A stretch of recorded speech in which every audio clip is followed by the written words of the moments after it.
ಮಂಗಳೂರಿನ ಉರ್ವ ಪರಿಸರದಲ್ಲಿ ಉತ್ತಮ ಪ್ರಜಾಕೀಯ ಪಕ್ಷದ ಸ್ಥಾಪಕಾಧ್ಯಕ್ಷ ಚಿತ್ರನಟ ಉಪೇಂದ್ರ ಅವರು ತಮ್ಮ ಪಕ್ಷದ ಅಭ್ಯರ್ಥಿ ವಿಜಯ್ ಶ್ರೀನಿವಾಸ್ ಪರ ಮತಯಾಚಿಸಿದರು.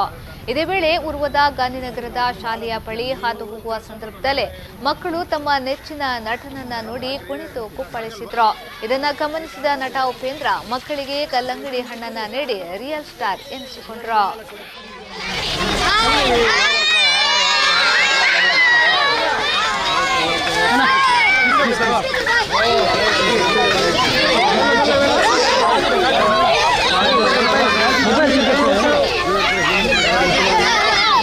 ಎಲ್ಲ ಕಟ್ ಮಾಡಿ